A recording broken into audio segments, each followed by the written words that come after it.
everybody. Erin Lee here of heavenlymessenger.com, bringing you this week's Oracle Chats. You may notice that I am here just on my lonesome, and that is because my beautiful guest host, co-creator, Miss Bobbi Roundtree, it was her birthday yesterday, and so she is taking some time to fully and completely celebrate and integrate. And you know how sometimes you have lots that's going on and you have these ideas about what you're going to do, and then some things happen and some things don't, and you just need to settle into the experience that you had. I think that's where Bobbi is today. So we weren't 100% sure if she was going to be able to join me live today or not. And so that was why you may have noticed a post this afternoon that said it was going to be both of us, but it's just me. So thank you so much for joining me at this later time. I know that we usually start at 3:30 Pacific, but I was actually taking a past life regression certification course today, which was a huge amount of fun. It was incredibly interesting, and it didn't end. It was supposed to end at 5. I ended up leaving at 20 to 6 because I knew I was going to have to eat before I came and joined you guys. So yeah, today is a come as you are day. So as I said, I've been in class all day today since like 9 o'clock, 8:30 this morning. So I'm still kind of in my cozy jammies. I've got my blanket here. My hair is a little bit of a mess. So thank you for accepting me as I am. And it's wonderful to see all of you. And hello to Suzanne. Hi, Suzanne. It's great to see you. Thanks for joining me this evening. So tonight, I wasn't exactly sure what we were going to talk about. So please feel free to drop your questions or comments or experiences that you wanted to chat about in the comment section. We don't do readings on the Oracle Chats show. And the reason for that is because for me, when I am like up and running and functioning and doing my thing on Tuesday nights, I have my own full hour show that I do readings on, and it just doesn't make sense to do readings twice. And my hope is that Miss Bobbi Roundtree will also be starting her own readings show as well, because I know she has a lot of fun doing that. So stay tuned. It's been kind of a crazy summer for everybody. Hello to Brianne. It's wonderful to see you. Oh, Carrie, thank you. I so appreciate that. And yes, we are all goddesses or gods here today as well. So yeah. Well, since we don't have any questions coming in just yet, I'm feeling guided to talk a little bit about the experience that I had today. And first of all, I'll just say I've always kind of been torn when it comes to past life regression work. And the reason for that is not because I don't think it's incredibly powerful and incredibly healing, but a lot of it has had to do with the way that I see people speaking about the experiences that they've had with past life regression. And one of the things that I found is that a lot of people see the experiences that they've had through their past life regression or through past life readings that they've received, that they take on the trauma that they went back to experience to kind of heal and understand and unravel what's happening here. So rather than having like a really healing benefit and healing impact to it, it becomes part of the story and the narrative of the current experience that they're having. And so instead of unraveling the ball of twine of that's needing to be healed, it just kind of adds to it and it gets more knotted and more complicated. So I was really surprised when I kept getting these nudges to go and take this course in this class. And I had a body code session. I don't identify my clients, but I had a body code session with an awesome client who is part of our Orkellian community on Friday, and it popped up. I'm like, oh man, it's this weekend. It's on Sunday that this class is happening. And I think I'd had 3 or 4 pushes that I'd received over the last month, I said, you know what, I'd better do it.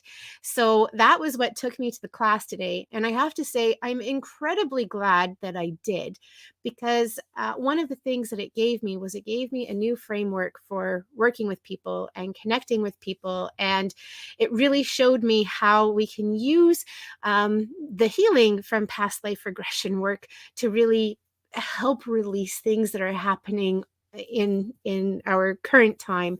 And that the fear and the concern that I had around my clients taking it on and creating it into like more drama that they can fuel the story with, I came to the realization that that has to do with how I frame it, and then whatever somebody takes from there and runs with it, that's part of what they're here to experience. So that was pretty cool and exciting.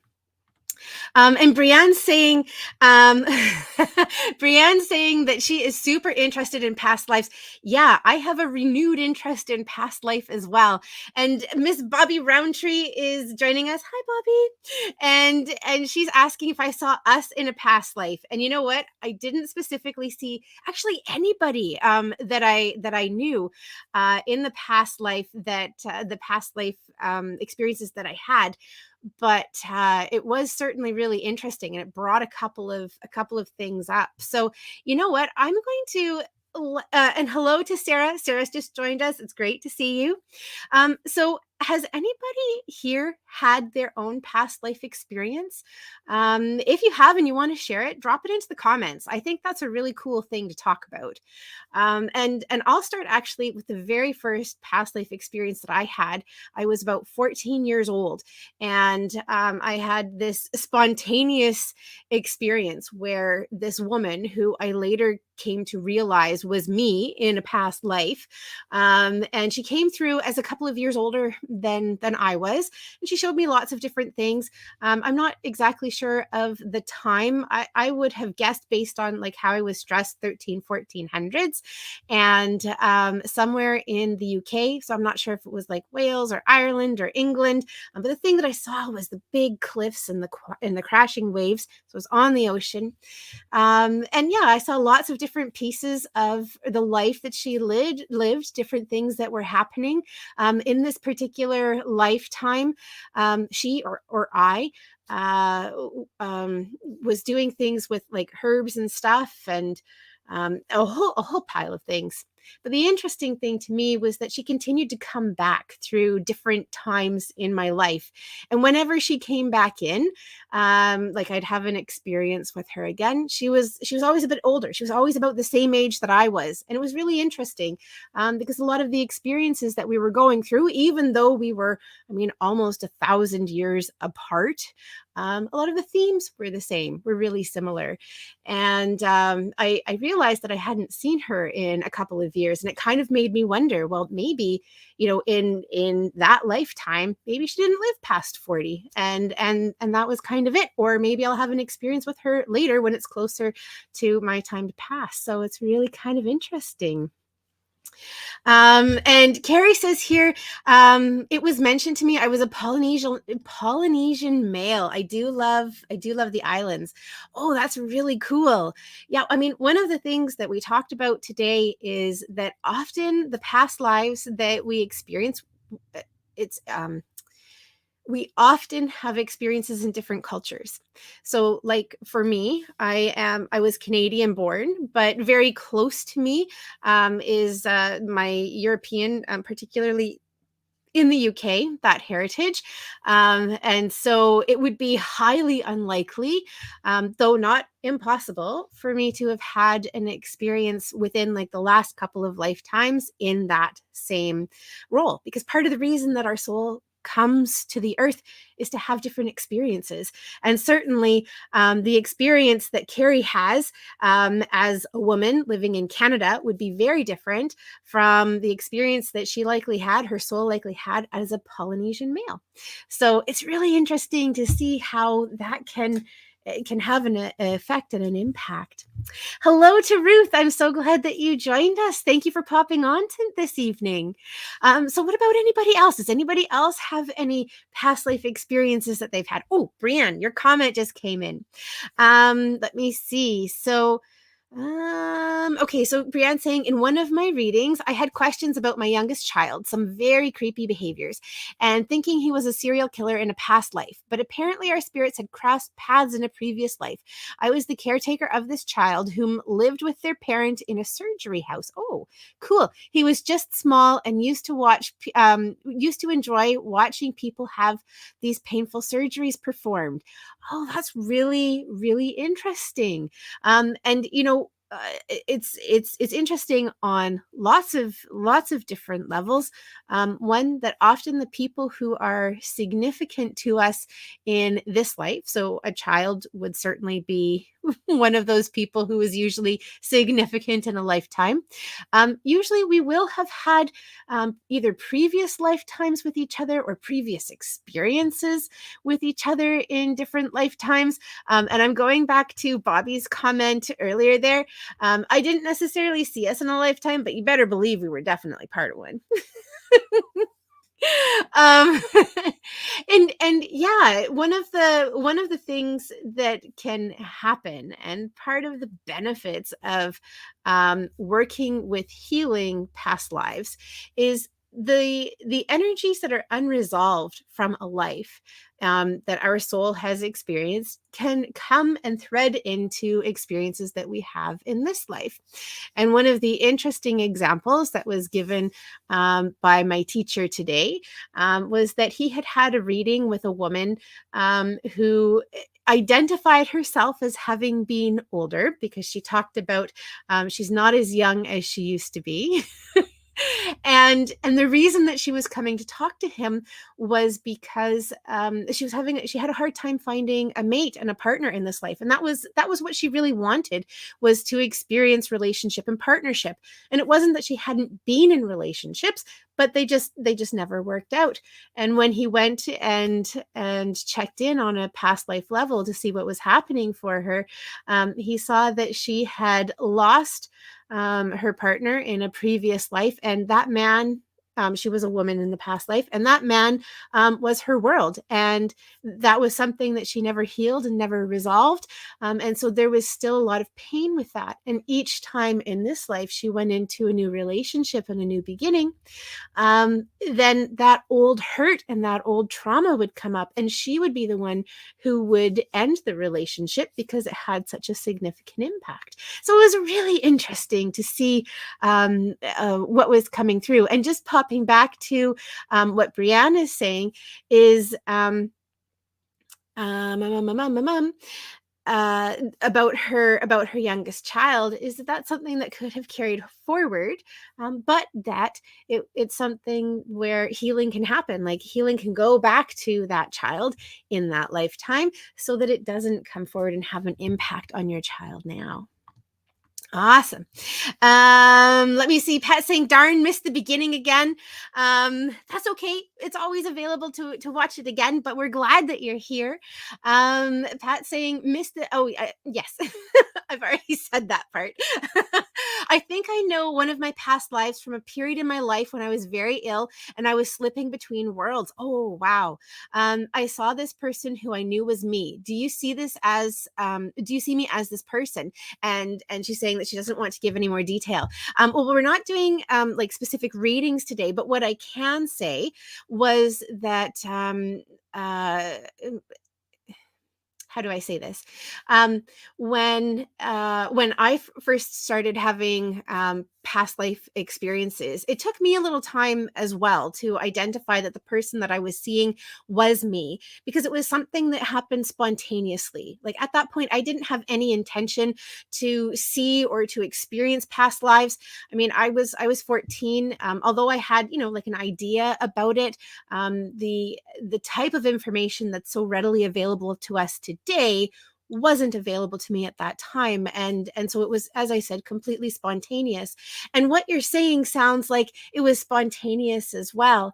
The experience that I've had so far with this particular past life, that just kind of comes in whenever, it does tend to come in at times when I'm having there are experiences that I'm going through that I'm wanting to understand, where maybe I'm feeling a little bit lost and a bit challenged. And it certainly sounds like that was part of the experience you were going through too, Pat. And one of the things that I was able to was able to do to really help me identify it was, well, actually, there were a couple of things. One, it was the same person over and over and over again who was coming through. And although I was seeing the experience like outside of her, I also saw it through her eyes as well. And there was just this feeling over and over again of, this feels very familiar to me. Like I've lived this and I've walked this, but I felt detached from it as well. So one of the things that I'd encourage you to do is ask, is this an experience that I had? Having gone through that, and I suspect that was, I mean, when I ask, it feels to me like that was a past life experience that you had. If you missed the beginning, you missed the part where I talked about the importance of not taking on what your soul experienced in a past life. So not taking on like the pain and the trauma that your soul may have gone through, because one, you are you, and that was a part of your soul that that experience is no longer present for you. There's an opportunity to learn and to experience. The other thing that I noticed about the experiences that I spontaneously had was that they in some way were reflecting a similar experience that I was going through. So anyway, when I ask for you, Pat, it really does feel like that was a soul experience that you had. And particularly as you are slipping back and forth between the two worlds, because the reality of the physical world that we live in right now, that becomes a little bit wavy, and it really opens up your consciousness to be able to experience other things and different things. But again, I really want to remind you that anything that your soul experienced in that lifetime is not you, and you don't need to take any responsibility for it. And part of the reason that I mentioned that is Bobbi and I have had conversations about this in the past. And one of the things that I shared with her was, I know I've had a couple of lifetimes where I was really not a very good person. And how do you reconcile that with where you are today? And the thing is that every time we're given a life here, we're given the opportunity to reset and to make a change, to learn something new. We're given a new body, we're given new relationships and new circumstances. It's a different world that we're born into, and so it's a new chance and a fresh start, and everybody deserves that. So yeah. Okay, so Ruth's asking, so if I had passed away, I would become a spirit right away. Well, yes. And this might be a question that is better to ask when Bobbi's here, because her experience with the spirit world is much greater than mine. But yeah, the typical progression is we have a physical life here, and then we cross over to the other side. And on the other side, there's additional learning and almost like debriefing that we go through. There were things that we learned while we were here that we're conscious of. And then once we cross over, there are more things that we come to like a new awareness of or a new understanding of. And one of the things that Bobbi talks about is, at that time of passing, I hope that I have this intention right. At the time of our passing, we go through our whole life. Like it's kind of, it flashes before our eyes, that very stereotypical phrase. It sounds like it's very accurate. And so all of the things that we did, that we did to other people, that we didn't do, all of that comes to the forefront. And so we need to process that and learn from that. It's kind of like researchers who are doing experiments. After the experiment is finished, they spend a fair amount of time like analyzing all of the information and the data that they got from it. Well, that's exactly what our spirit does on the other side. And then at some point in the future, a decision is made on a soul level that it's time to come back down to the earth. And one of the things that we talked about today is Sometimes souls will stay up a lot longer. So, like, how long in between reincarnations? And sometimes reincarnation can happen relatively quickly, though typically there's about a minimum of 100 years. So it's not usual for, say, a grandparent to come back as a grandchild that's being born, simply because they just haven't had the opportunity to completely, debrief and to learn and to grow. And the circumstances and situations aren't right, because usually, when you leave and you learn on the other side, you want to make sure that the circumstances and the situation on earth have shifted and changed enough that it's worthwhile for your soul to come back and to have a new experience on the planet. And although, I mean, if we look at the last 50 years, certainly there have been a lot of shifts and changes that have happened in terms of like technology and stuff like that. But the overall circumstances haven't shifted all that much, to the point where somebody who passed away 50 years ago would benefit from reincarnating and being here again. So that's part of the reason that usually there's a bit of time. So I'm not 100% sure. I talked around a lot of things there, Ruth. I don't know if I clarified that. Oh, another thing is that once we cross over, after we've been there, we've done our debriefing and everything. My understanding, my experience so far has been that we could potentially choose to have a lifetime as a spirit guide. So we may decide, hey, it's not time. I'm not ready yet to go back and to have another life on earth, but I'm ready to support somebody while they're there. And I believe that spirit guides continue to learn through us, through the experiences that we have. And so that could be something that happens as well. But basically, I think the short answer to your question is yes. Yes, you do become a spirit, in terms of you no longer have a physical body, but you still have soul and their spirit. Okay, so Brianne's saying he used to have ideas of cannibalism, and would talk about how he missed it before he was 4 years old. And he had very different interests than kids his age, witches, the Wizard of Oz, etc. That's really interesting. So, the other thing that we could take from that too, is that there have been cultures where cannibalism has been accepted. And I'm not talking about well, I mean, there could be cannibalistic tribes and things that are still present today, but I would think that we would be going back in general a fairly significant time. It's possible that your son hasn't had a recent life on this planet, and that one of the last times that he was here, that was part of what his people did, and it could be that it was something that was more either ritualistic or possibly out of necessity. I'm not sure. There are a lot of reasons. So just be aware that it isn't always something that is sinister, but just more like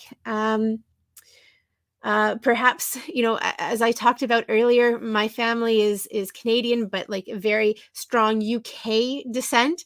And so, like, when I was growing up, when I went to my grandparents' house for dinner, it was always really overdone meat with potatoes and gravy and really well done soggy vegetables. And so, if I had come from, say, an Asian culture, an Asian background in a previous life, I might have said, wow, I really miss the flavor of seaweed, or I really miss, rice in my meals, because that was something that had been my soul's previous life experience. And here I was, eating food that was made with a lot of love, but had a very different taste and flavor. Yeah. Raina, hi. It's great to see you. Welcome. Thanks for joining the show. Jocelyn, we aren't doing readings today, but if you have some general questions, oh yeah, I see that you saw the sign. But if you have some general questions, would love to chat and connect with you. And Brian saying he's now the sweetest loving child. He is definitely a lover in this life now. That's awesome. Yeah. So, sometimes we go through shifts when, as we get a little bit older. Oh, here we go. We've got our scammers on.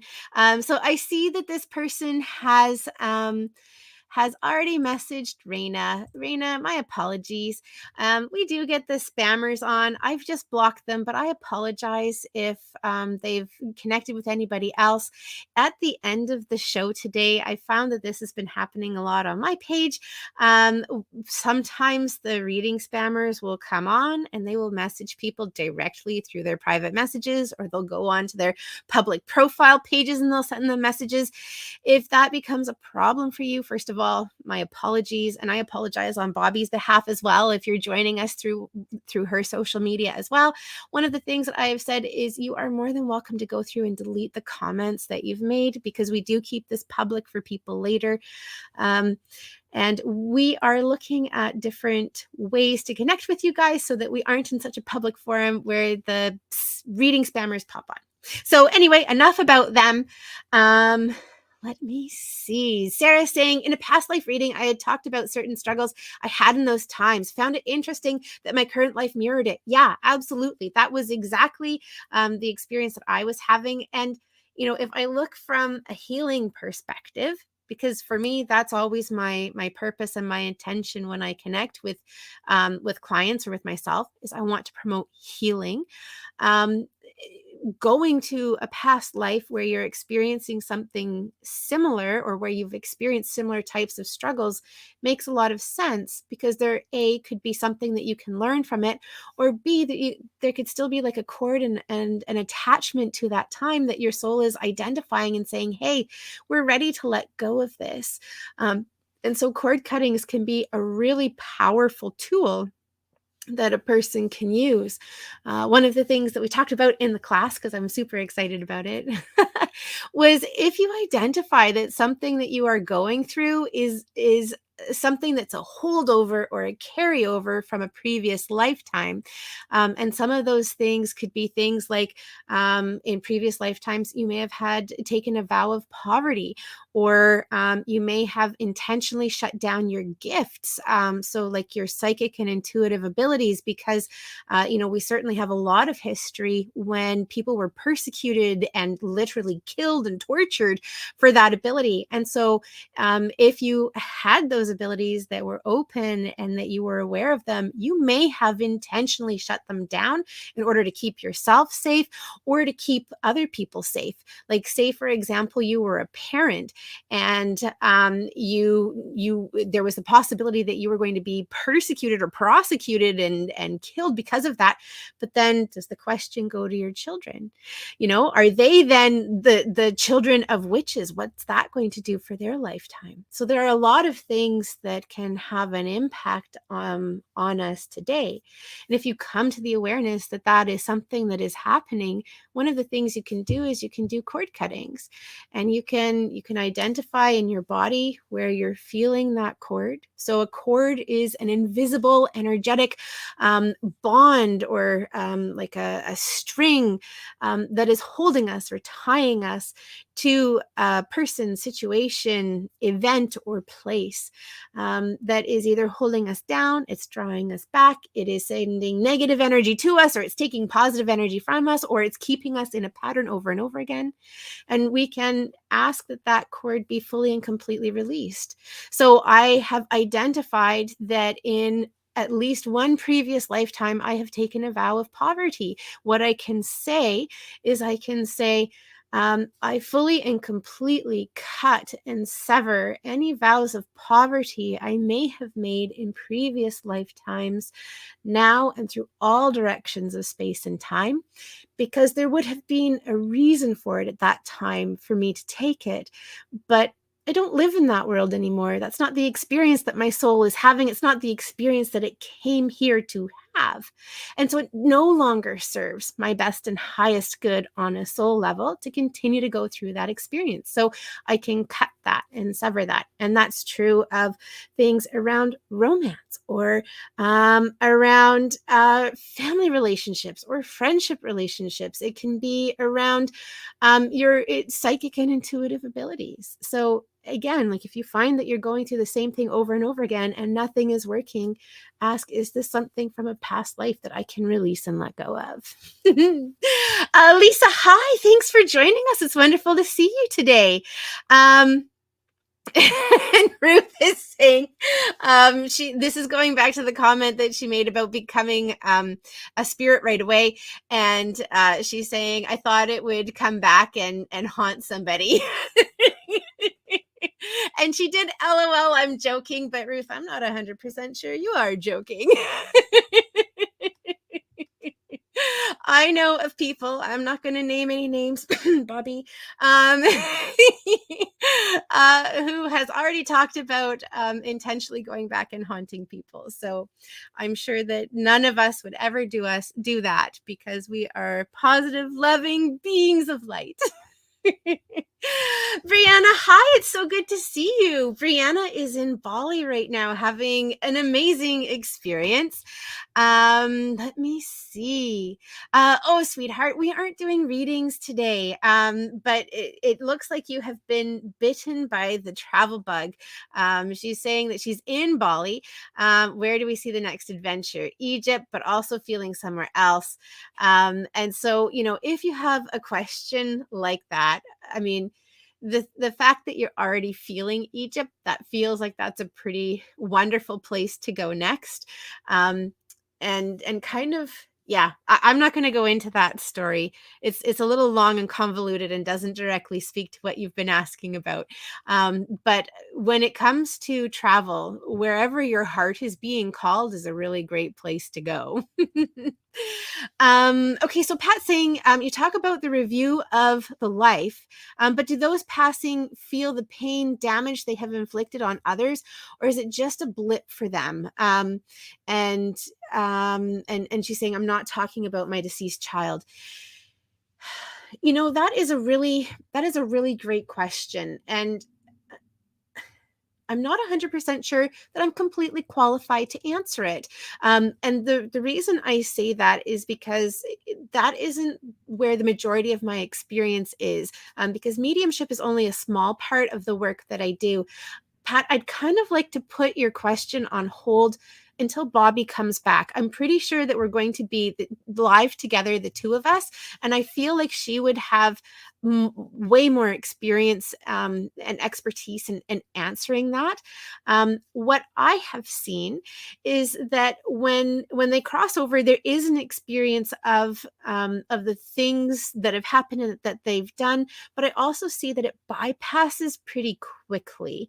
And the example that I'm thinking of in particular is of a woman who I knew while she was here. She was a client of mine. She was somebody that I loved very, very much. And through one of her children came and was asking about a sibling, and immediately the message that I had coming through was that any animosity or challenge that had been released, and and she completely let go of that as soon as she crossed over. And so like the things like money, or hurts that people did when they were or hurts that people caused, rather, when a person was here, they were able to see like the bigger picture of it, and that all that she was feeling and experiencing was love and compassion, and that she didn't want anybody to hold on to hurt or grief now that she was gone. I know that doesn't specifically answer what you're asking about. But again, I feel like to get a really full answer, we want to talk with Bobbi about that one. So Pat, I'm going to make sure that I make note of the question that you're asking. And the next time Bobbi and I are live together, I'll make sure that we talk about it. Yeah.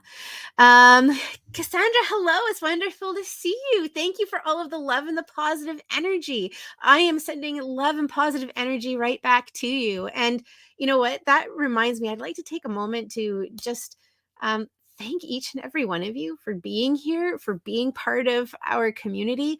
You guys are awesome. And I love the way that you love each other and support each other and lift each other up while we're talking too. It's great to see. Brincy, aloha. I hope that I've pronounced your name properly. Thank you for joining us. Okay, so Cassandra's asking, how can I open up more spiritually? And at the risk of sounding a little bit like a broken record, because I know Bobbi and I say this a lot, and but it's really true and it's really accurate. One of the best things that you can do is make time to disconnect from the physical world. And one of the ways that we talk about doing that is through meditation. But I also see, when you are living in your day-to-day life, the more that you recognize the things that are happening around you that are outside of the day-to-day experience. So synchronicities, when you notice those, and synchronicity is one of those words that's kind of like a new age catchword. And sometimes people aren't fully and completely aware of what it means.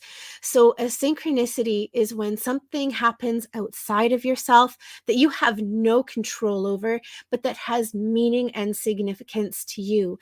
So for example, seeing 444 when you're questioning something, oh, yep, there it is, or 111, or any multiple number really that is catching your attention and saying, hey, look at me, pause and stop. Another really common or simple synchronicity might be thinking about something and you're listening to the radio and the song that comes on speaks to what you're thinking about. It's the thing that you're thinking about, it's in your head, and the song that comes on the radio, you have no control over that. Or actually, I guess the more relevant and current example would be a song coming on your playlist when you have it on shuffle and you've got like 1,000 songs on your thing, and suddenly Alexa or Spotify or whatever decides to play this song for you. So the things that happen outside of yourself, the more that you notice those as being like messages from universe, from spirit, letting you know that the communication is happening. The more that you recognize that, the more that it happens. The other one that Bobbi and I probably haven't spoken about too much lately is compassion. And this one might be more of an Erin one than a typically Bobbi one. But compassion has been one of the biggest things for me. It's particularly been coming up over the last couple of years as we have been in like pandemic and things are outside of the usual flow and the norm. Where people are feeling, dysregulated and emotions are high and stress is big, and we're not able to do the things that we usually do to bring ourselves into balance. Compassion has been one of the biggest, most amazing things to help deal with what's happening. And when we are able to move out of that place of stress and move out of that place of like the real world, the ego world, because that's really what it is, and we move into compassion, we're more able to connect with our soul, and we're more able to connect with God, source, universe, creator, the divine, whatever your belief system is, whatever works for you. To me, it's all one and the same. It's just different names for the same energy, in the way that a person can be Erin and sister and friend. And well, I'm not a mom, but I could be, and partner. And, like, it doesn't change who I am. It's just different things that people call me, though they all call me Erin as well. So maybe that wasn't the best example, but you get what I mean. So yeah, when it comes to opening up more spiritually, it can have to do with the things that you do on a day-to-day basis. Oh my gosh, it's almost like Bobbi's here because I'm getting a really sexual example. So to help opening open up on a spiritual level, it's kind of like foreplay. And it's kind of like foreplay. I mean, you can have sex without any foreplay. Absolutely can. It can happen. It can be really good. It can be really amazing. And that can happen. You could have sex where you have, a little bit of foreplay leading up to it, like touch me there and touch me there. Oh yeah, we're really good. And we're going to go for it. That can happen. Or you can have really amazing foreplay that starts first thing in the morning and goes all throughout the day until you're ready at night. And then boom, everything happens. The same is true with your spirituality. With your spirituality, you can say, hey, I'm going to take a moment right now. I am ready. This is going to be my moment. I'm going to meditate. I'm going to connect with God, source, universe, spirit, divinity, creator, whatever your belief system is. This is the moment. And it can be really good. You can say, I am going to take a little bit of time. I'm going to prepare like an altar space, or I'm going to sit in a special spot, and I'm going to breathe for a couple of minutes and turning my phone off. And you can have that spiritual experience.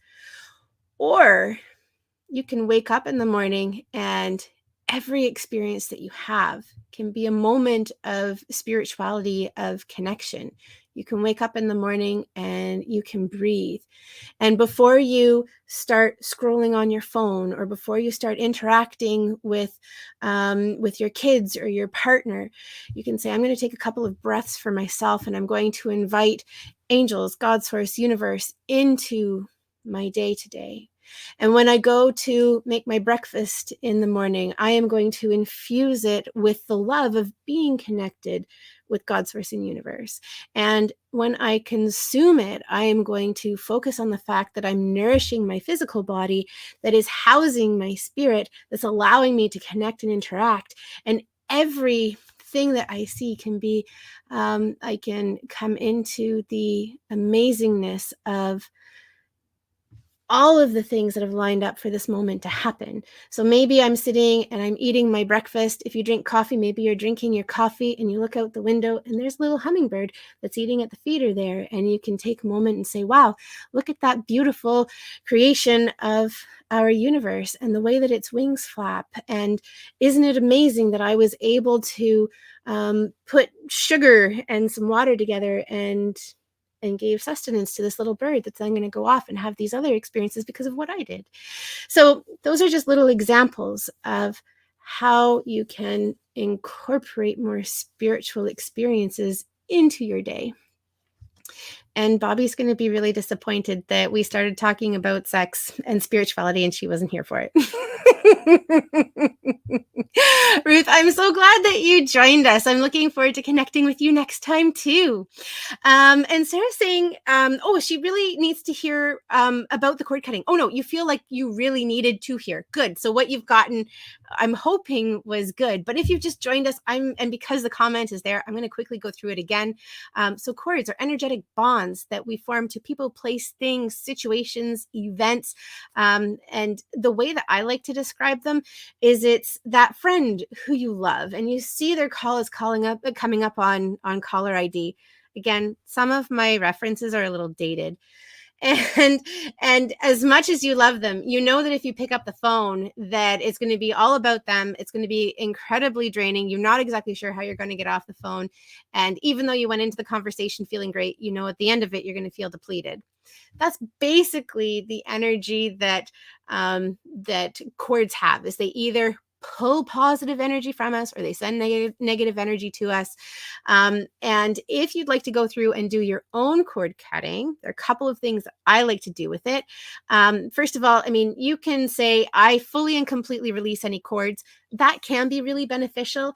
But what I like to do is I like to take a moment and see if I can feel in my body where these cords are. So I might close my eyes and breathe and relax and come into awareness of my body. And I'll just say, where am I experiencing this cord of X in my body? And become aware of it. I like to work with angels, and Archangel Michael helps us with cord cutting and cord clearing. So you can say, hey, Archangel Michael, will you please come through and cut and sever this cord? And often I'll go through a bit of visualization with it as well. Sometimes I'll see it as like an umbilical cord between me and whatever is on the other end. You don't necessarily have to identify it. If you do, you can visualize that. And sometimes it kind of just like falls away, just like a little umbilical cord like dries up and it falls away. Other times it like zaps itself and poof, it will go into dust. So, see what's coming up for you with that.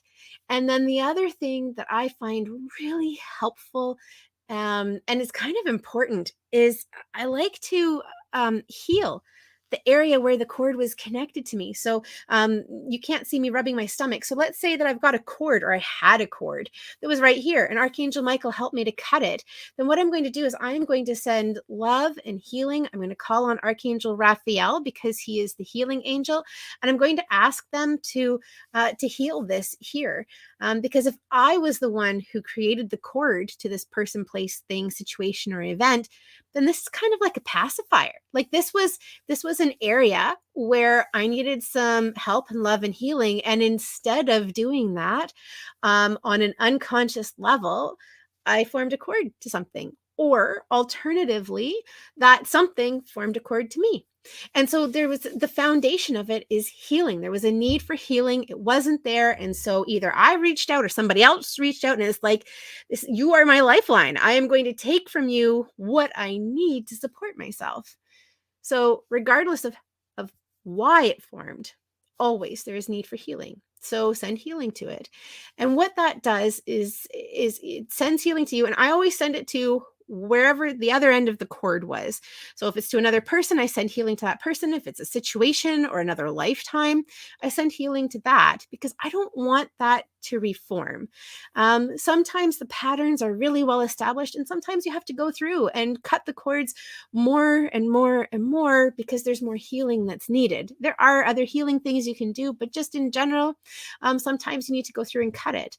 But if the cord started off like this, and you do the healing, when it forms again, then maybe it's only going to be like this and like this and like this. And eventually it'll just be like a little string.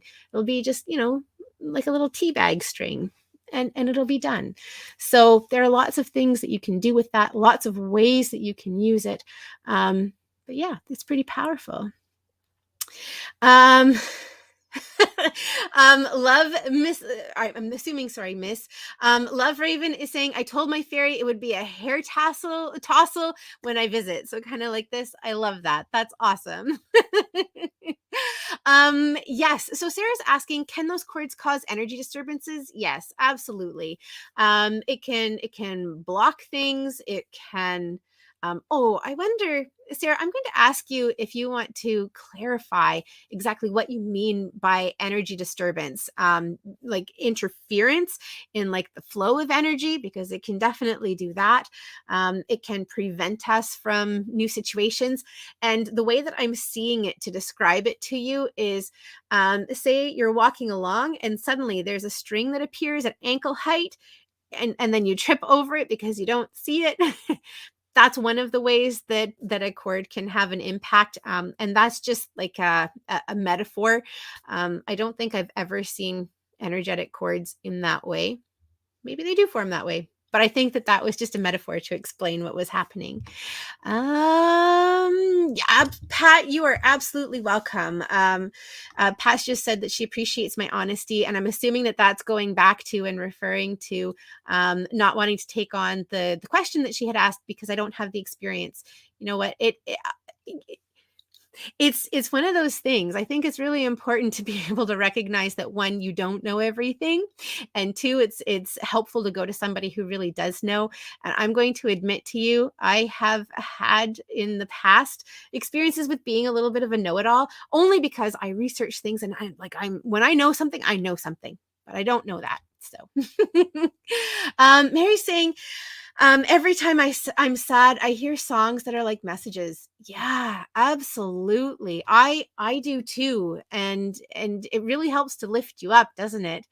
I have a song. It's by Bedouin Sound Clash, and they're a band out of Vancouver. It's a really old song. I think it's probably about 20 years old now, and it's called When the Night Feels My Song.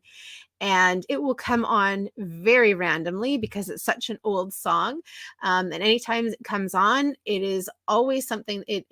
I've been thinking about something, I've been stressed about something, and it's my "Everything Is Okay" song. So yeah, it can be kind of neat to see if you have an "Everything Is Okay" song too. JC, hello. It's always so wonderful to see you. Thanks for joining me this evening.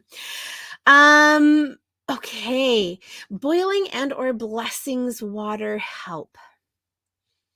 I'm trying to I know that Carrie and I spoke about boiling water earlier this week, so I'm going to see if I can figure out what specifically you're asking about.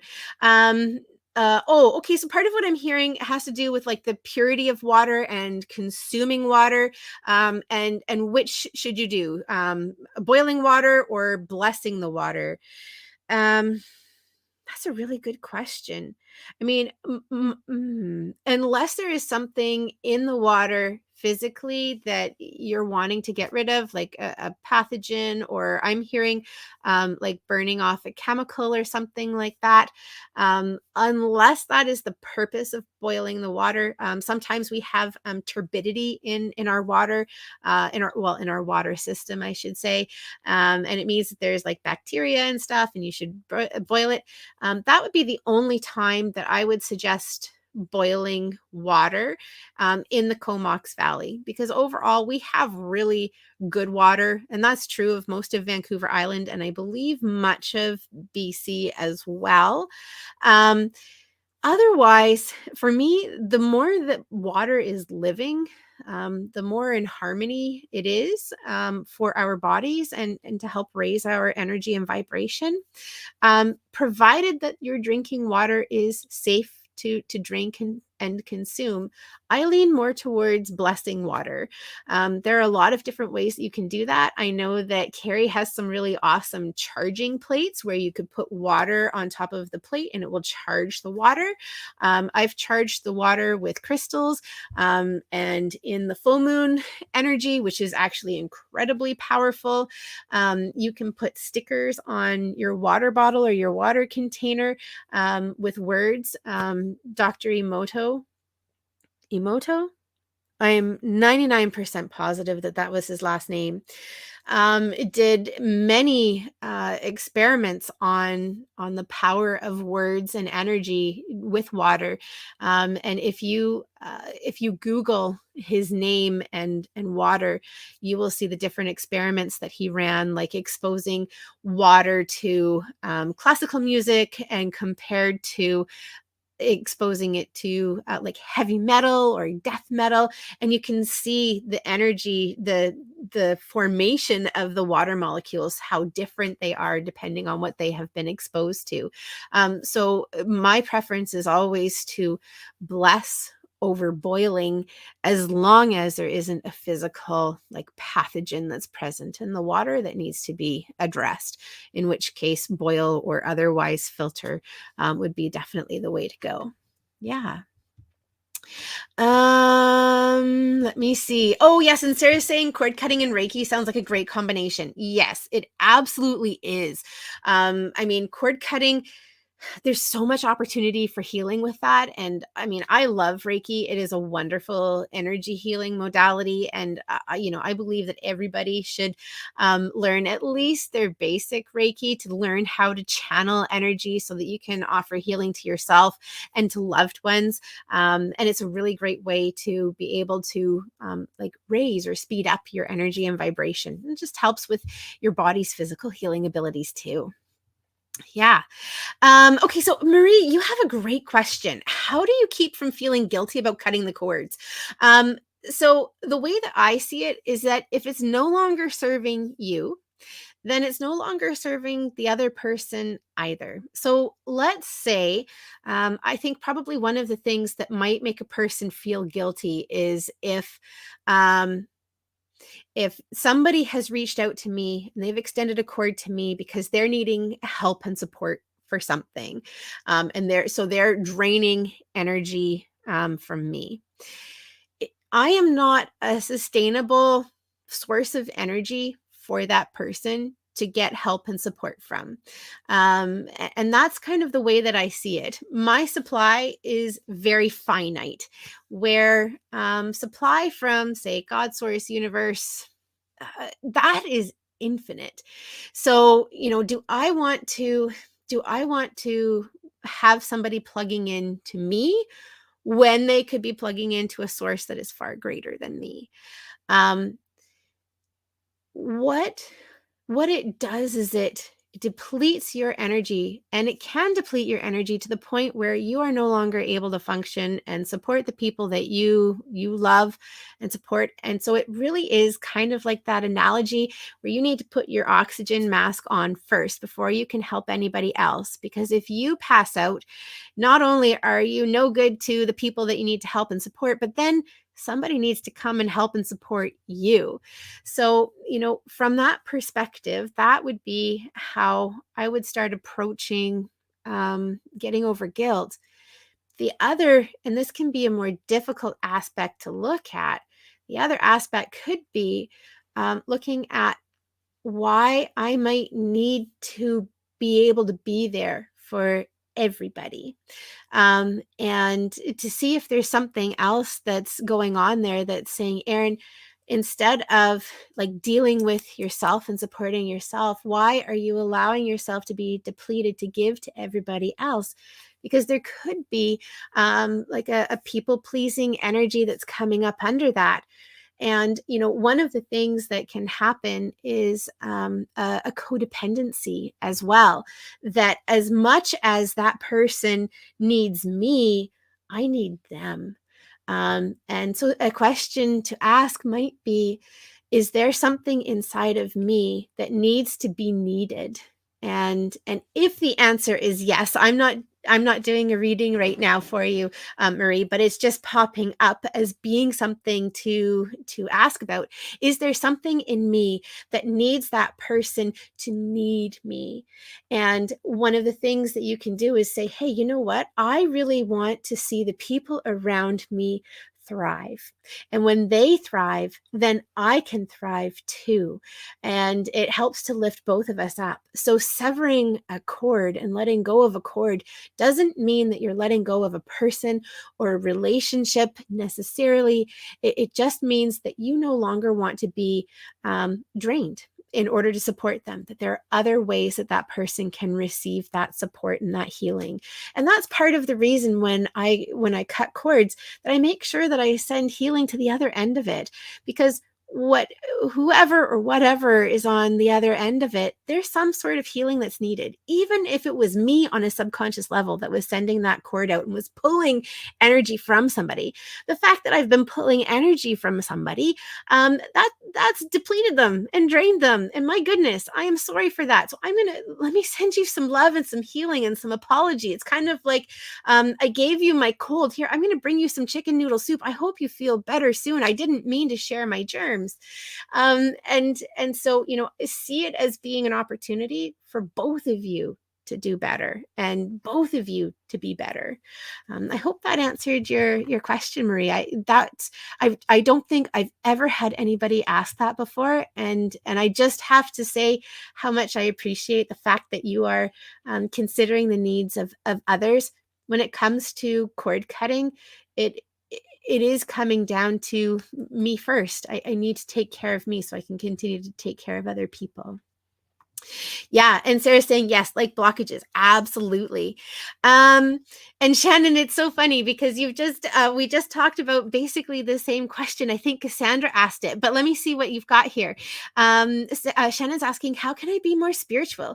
I don't really have time to meditate, even though I love it so much. I have 2 boys. They are 4 and 6. Busy mama. Okay. So yeah, I mean, I'm going to start off by saying I don't have children.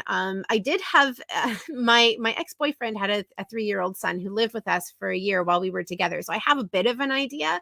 But I can't say that I have ever been in your shoes in terms of being a full-time parent to 2 young active children. And so you might say, hey, Erin, you're totally off base with what you're saying. And I can appreciate that. And I apologize in advance. one of the things I would do is see about incorporating it into their lives as well. And it's something that you can start by making a bit of a game with it. Hey, we're going to have some special quiet time. So bring in some tools, bring in some things so that it can be fun. Maybe you'll get 2 minutes with it. But it starts to set out the groundwork and the foundation. And my goodness, what an amazing gift to give to your boys as well. And if you were to include it with kids, I would take a look for meditations that are short. So just a couple of minutes, because often attention spans are really short at that point of time. And I would also look for ones that are specifically geared towards children and kids, and probably ones that involve some sort of movement. It's also something that you could make into a game. So right now we're going to move, and we're going to move through the room very quietly. We're going to breathe, and we're going to sense what we're feeling. So that's one way that it feels like you can incorporate it. The other thing is, again, I'm seeing you involving the kids, is taking a breath and taking a moment and noticing things, or taking a breath and taking a moment when they notice things. Kids, especially when they're still young and little like that, are such amazing teachers, and there's lots of opportunity. And in terms of who is closer to like being the most spiritual out of like all of us, it's probably your 4-year-old because she is still so close. Oh, you said boys. Sorry. He is still so close to the energy. Like he's still coming into our physical reality and awareness. So I wouldn't be surprised if there are opportunities to connect there. But all that said, let me just take a look and see if there's anything else, because the question feels really relevant. There are a lot of young parents, or parents to young kids, who are wanting to connect and are needing to connect.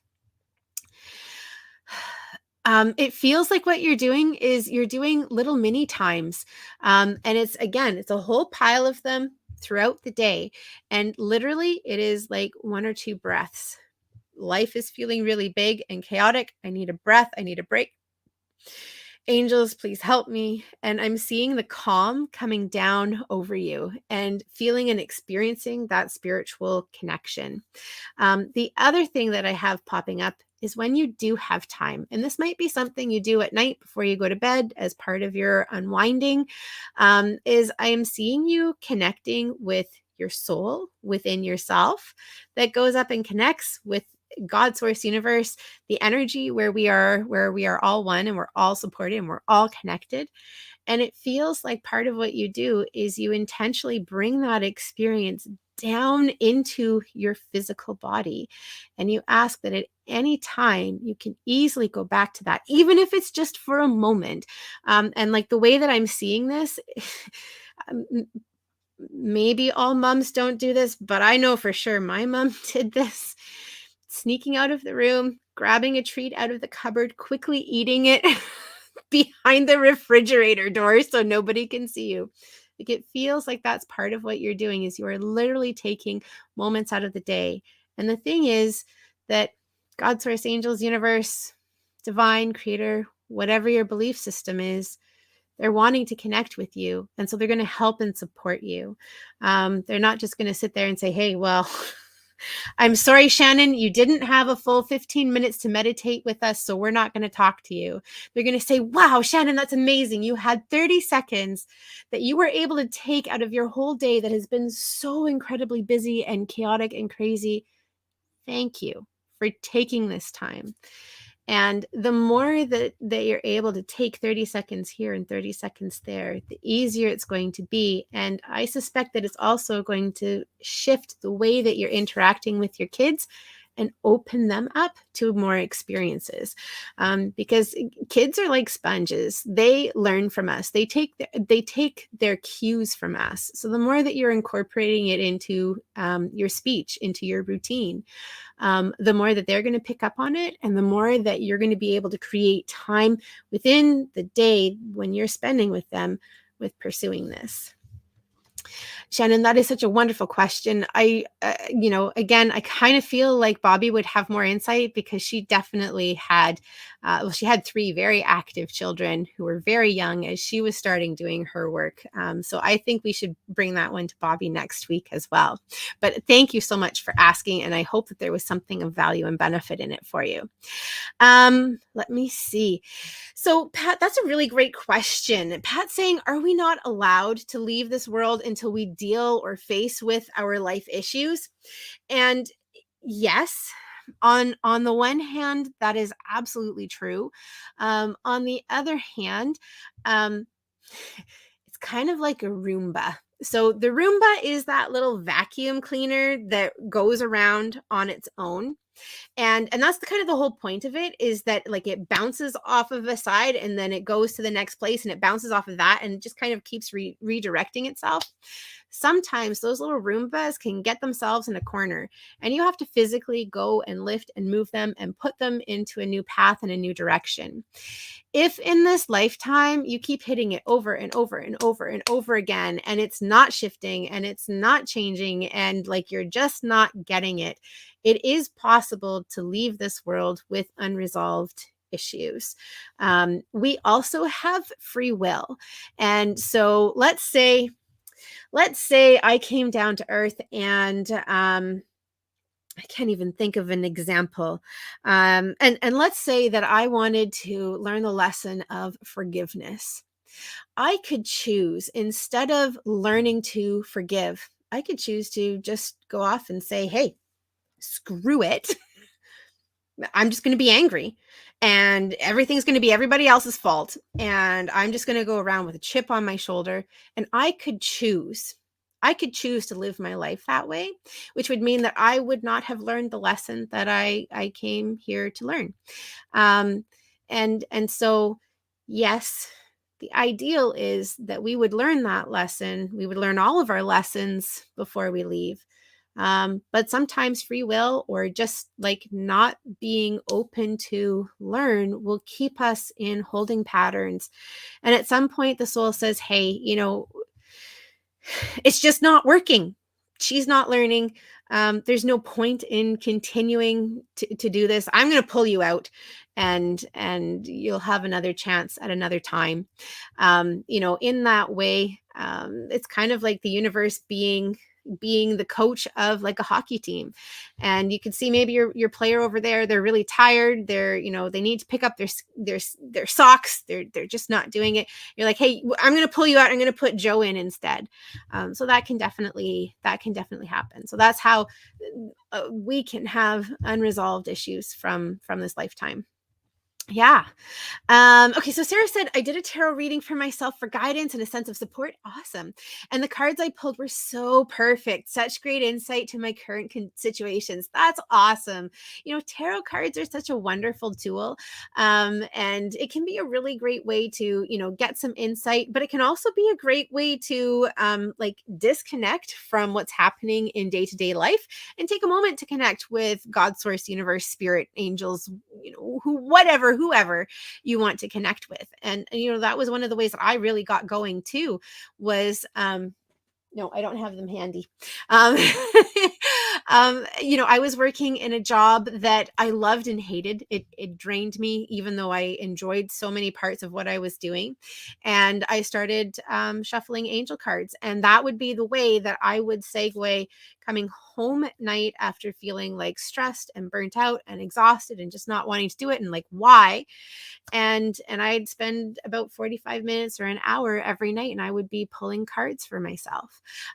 So one of the things that I would say to that is, sometimes what will happen is you're pulling cards and like the messages are really murky, or they're not making a lot of sense, or you're getting the same cards over and over and over again, and like you're trying to make it make sense. There are a couple of things that can happen with that. One, you might need to clear your card deck. So energy, like your tools, they will accumulate energy, and you might just need to clear them. Things like phrasing of the questions. The clearer you are in what you're asking, the clearer the messages can be. Sometimes if you're asking the same question over and over and over again, and, like, I'm not going to be pointing any fingers at anybody, but say it's like romance. You might be asking the same thing over and over and over and over again. And because you're not listening to the answer that's being given, but you're looking for maybe like a better answer than what was given, then sometimes your answers will get a little bit murky too. So make sure that you are not overly attached to the message that comes out. Like, let's say you're wanting a yes for something. Yes, yes, yes, yes, yes. Pull a card. Oh man, it's no. Well, I better put that one back in. That was just a practice one. That was just a test. So, when you're asking a question, you have to be okay with getting an answer that is not what you want or not what you expect. One of the best things to do is to go into like a card reading, especially if you're pulling for yourself, without any expectations of what the answer could be, and allow that to come through. So I'm so glad, Sarah. I mean, that wasn't the case for you. I'm so glad that your readings have been accurate, that they've been providing you support. That's awesome. This is just for anybody out there who might not be receiving that kind of support. Those might be a couple of the things that are going on for you.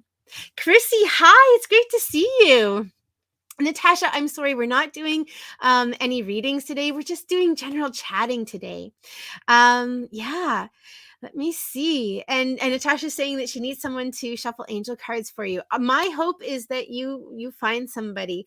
Because again, I'm sorry, we're not doing that today. I am hoping that this Tuesday I will be back for my Connection with Intention show. I just haven't been feeling well or haven't been working. So I haven't had the extra energy to give for that. But hopefully, if not this week, then next week. And Pat says, pretty funny, Erin. I love the Roomba example. Yeah. One of the things that I love is that sometimes I get these messages and images that are just really off the wall. I mean, like, no pun intended with the Roomba being stuck in the corner. And Pat's continuing, and she says, Pierre, I'm assuming the name of your Roomba, will not do something useful without my input. He's a real slacker. That's awesome. My nephew, when he was visiting several years ago, we had, I think it was an Xbox set up for him. And he was at my parents' place, and upstairs where the TV and everything was set up was their Roomba, and they hadn't used it in a while. So it was sitting on the charger. Well, he started using his Xbox controller, and suddenly the Roomba started moving. And so they must be on the same frequency or something, but that got the Roomba going. So awesome. Natasha, thank you. I so appreciate your understanding with that. And I'm so glad that you joined us today. I will definitely post soon when I will be doing another live, because man, I really miss connecting with you guys for readings too. Well, I just noticed we've been on for an hour and 11 minutes. 111. That feels like a wonderful time to say thank you all so much for joining me. It is always such a pleasure. I'm really grateful for everything that you guys have shared, with the experiences you've had with like past life, with your readings, with the questions that you have. It is truly a pleasure and an honor for me that you guys take time out of your day to be here. And I know Bobbi really loves and appreciates our community as well. We are so grateful for you guys. You're all just amazing. I believe that we will both be back next Sunday at some point in time. We're still kind of figuring out the best time to do it. Sundays are my day off, and Sundays are a day when Bobbi is working and doing readings. So, sometimes we come on right after she's finished reading. Other times, we come on a little bit later in the evening. We're still figuring out a time that works for us, and we just hope that it works for you guys. So somebody at some point on Sunday next week should be back right here on my Facebook and YouTube page. That's Heavenly Messenger. Also on Bobbi's Born Medium YouTube and Facebook page. And of course, Universal Connections on our Facebook page there too. So yes, thank you again for joining us. I'm sending big hugs, lots of love and support your way. Look forward to seeing you next week.